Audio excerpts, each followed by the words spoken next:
Oh, hello and stuff. It is I, Blondie. And if you look at the title of this video, you can pretty much guess that I really like pro wrestling. Well, I did. And I'll get into that in a second here. So, I own a lot of wrestling video games, and I really just enjoy the overall idea of pro wrestling. It's really fun. I've been to over a dozen different events, pay-per-views, house shows, Raw, SmackDown, ECW, Impact Wrestling, AEW, and dude, honestly, man, the state of current wrestling is atrocious. As I'm recording this, it's been about a week after WrestleMania. And honestly, man, it's unfortunate. A lot of the current state of wrestling is just not my thing anymore. Like, WWE has very few characters or storylines that I like anymore that are active. AEW is just all about who can do big, flashy moves the most. TNA Impact is just kind of whatever. It's not a good alternative anymore. And I don't know enough about New Japan to have an opinion on it. So, wrestling kind of makes me sad. But that had me thinking. I own a lot of wrestling games. What if I decided to make a video on all of them and kind of briefly go over how likely I am to pick any of the wrestling games I own for that console? What I mean is, let's say I have my PlayStation 1 up and I'm looking at my library. What game would I pick from my library to play it? And I'm going to rate every wrestling game I own a physical disc of in that category. Alright guys, this is me, Blondie, and I'm doing a whole bunch of hoopla for every wrestling game for every system I own and how likely I am to play it. Now, I'm going to start off with what I think my favorite console is of all time, and I think the best is the PlayStation 2. So, I'm going to start off with SmackDown Shut Your Mouth because it's the first one I own from chronological time. Now, briefly, real quick, I don't own every wrestling game ever. That would actually genuinely be insane. But I do own quite a bit of them.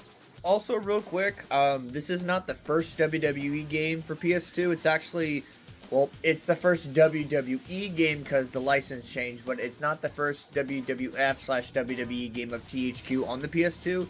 First was actually WWF Just Bring It, as you can see right here.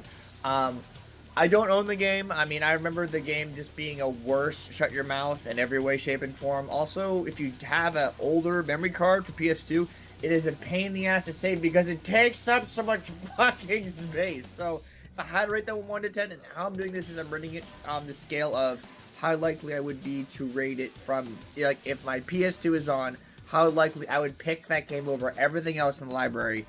And I would rate it probably 3 out of 10. Like, I really don't see any reason to use it. But yeah, alright guys, let's get started on this list here. Alrighty, so actually one of the coolest parts about WWE Shut Your Mouth is that was the first WWE PS2 game, and honestly, really in general, that they really got a chance to explore having a good story mode. Now, as I mentioned previously, for WWE Shut Your Mouth, it's a very loose story mode. It's kind of like if you had this JavaScript file and you basically just had a few if-else branching paths, and that's it. That's literally it.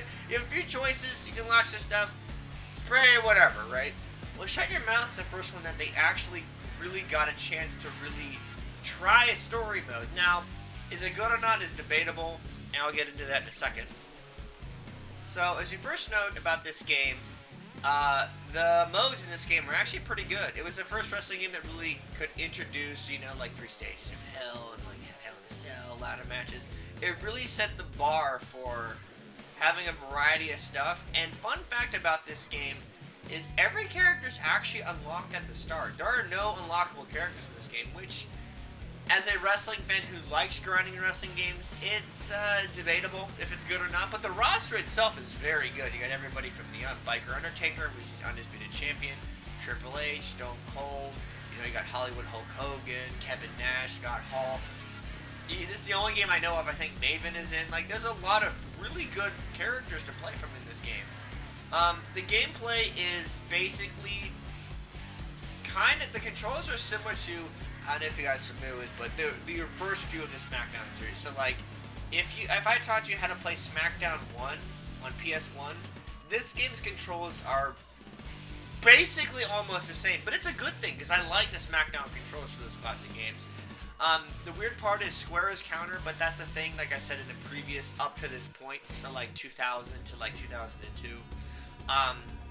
There's also a weird get up attack button where like if you get up fast enough, you can mash X and do like this get up punch. It's very strange. It's like a fighting game wake up when everybody has the same button. It's like, what? That being said, there are quite a lot of things to grind in this game. So, as you know, there's exhibition, create a character. And create a character in this game is pretty good. Nothing that's like out of the ordinary. I mean, most wrestling games, honestly, have a great character customization thing if you really want to get into it. That's not really my thing, but I appreciate that a lot of them have this just outstanding way to do it, right? Now, going back to the season mode, right?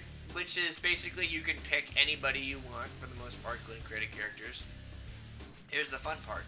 So, for those who don't know, in 2002, WWE had a draft, and the draft was really cool at that time. It was, you have Vince McMahon, who would run SmackDown as a GM, and Ric Flair, who would run it as Raw, right? And this game actually starts out with that, and I thought that was a cool idea because you can draft who you want on each brand. Now, there are a few exceptions. For example, unless you're playing Triple H, he's hurt at this point, so you can't select him. Same thing with Stone Cold. They actually have that in like a thing with Linda McMahon, how he's a free. And Undertaker you can't draft either because as this game is released, at that time he was the Undisputed Champion. And the Undisputed Champion, for those who don't know, it's like a unified belt, kind of like how like Roman Reigns for the newer kids had like both belts. That was this then in 2002, but it was one belt, and he would defend it on both shows. So you would alternate SmackDown and Raw, basically. But yeah, going back to the grinding thing here, so even though you have the entire roster, it's very funny because a lot of characters have attires in this game. What do I mean by attire? I mean like alternate costumes, and I feel like in this game, there has probably the most amount of just play and unlock alternate outfits for the most characters. Like William Regal has an alternate costume. Kurt Angle, Undertaker, name somebody, they have an alternate costume in this game. It's kind of crazy. But the way you grind it's kind of bad. And what I mean by that is like, so in most wrestling games, they have like some form of like in-game currency. You know, whether it's like WWE bucks or might as well be like Bison bucks or Krabby dollars or whatever the fuck, right? So the point is that you play the game, you win matches, you get these points, you buy shit, right? That's a thing in a lot of wrestling games. Except this one. It's very weird. So like, you don't have any claws that just auto-unlocks anything either. It's very strange. You basically go to a pay-per-view, you win the pay-per-view, and you pick one item you can unlock per time winning that pay-per-view. What do I mean by that? Okay, let's say you go to Backlash. Let's say you win at Backlash. You pick one of these, like, 7 items and unlock it. And if you want any of the other ones from Backlash, you have to either restart season mode, because it's the first pay-per-view, because Backlash, or you just play a whole nother year and just unlock it the next Backlash. It's kind of bad. Honestly, it's pretty bad. I mean, like, especially if, like, you want other stuff that really badly, and it's, like, halfway through the year, like, it's fucking Survivor Series, or SummerSlam, or WrestleMania. Like, oh, great, my favorite.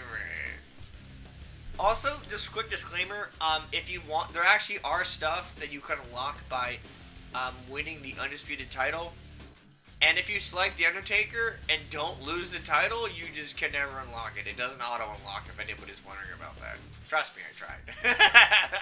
Also, this game doesn't have a seeable, like, stat chart. And what I mean by that is, you know how a lot of games have, like, a overall rating for how good this wrestler is at this specific thing? This game doesn't have that. Now, I'm convinced that they do have them because, like, let me give you a random-ass example why I think this carries over, right? In SmackDown 1 for PS1, when you create a character, if you win a lot in season mode, you get more points to add so you can have better specials and finishers, right?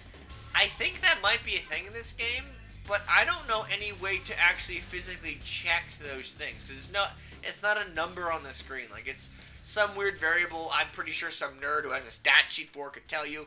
I can't. But I can tell you which characters I think are really broken compared to the rest. Undertaker's busted. Triple H is busted. Kurt Angle is busted. You know what? Honestly, everybody on the fucking cover of SmackDown Shut Your Mouth and just add Undertaker and Hulk Hogan, and they're busted. Like, that's your roster, basically. And already, like I've stated, I have a lot of wrestling games to go through. This is kind of a test video to see how I feel doing these, but I've actually quite enjoyed going over and reminiscing about these kind of things. So I'm definitely going to do more. Now, here's the verdict, right? So, how I'm rating this is not how good I think the wrestling game is in general. I'm rating this on how likely I am to put this wrestling game in this PS2 to play it. Why does that matter? Well, I think Shut Your Mouth is actually one of the really better wrestling games, right? But there's a lot of really good wrestling games on PS2.